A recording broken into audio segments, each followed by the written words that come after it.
premsa del règim, en comptes de fer amb dignitat la seva feina, oculta l'actualitat de la societat civil i pretén erigir-se en societat civil ells.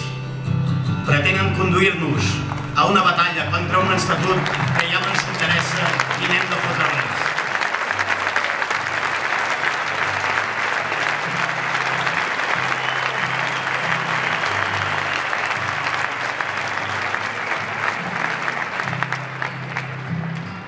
El dia 13 hi haurà 160 referèndums vinculants arreu d'aquest país. Vinculants. Perquè el futur de l'imperi espanyol està més vinculat a la decisió popular del dia 13 que no el que pugui dir el Tribunal Constitucional sobre l'Estatut, que no és res més que un contracte de submissió.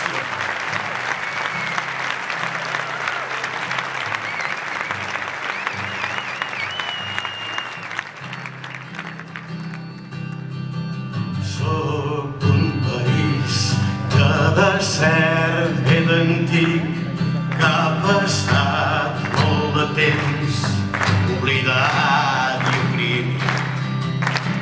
Soc d'un país on de la por se'n diu seny, camina un pas endavant i dos enrere.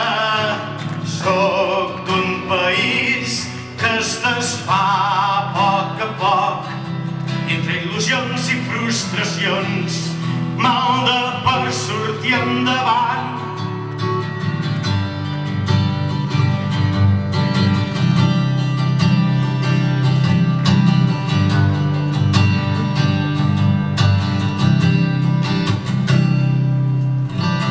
Soc d'un país que poca gent coneix, que ell mateix es manté anònim, indecis, i li fan mal els atacs i la hipocresia d'aquells que se n'omplen la boca parlant, però tenen un preu per la seva integritat.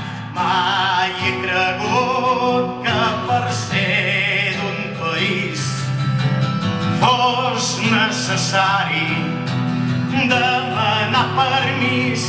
Jo soc d'un país, soc del món. Soc d'un país, soc del món. Soc d'un país, soc del món. Soc d'un país, soc del món. Oh, país meu, que malgrat dividit sàpigues destriar a la gens les virtuts, que trobis un camí de llibertat, que creixis cap endins, que el teu futur sigui crear en comptes de conquerir, que el teu jovent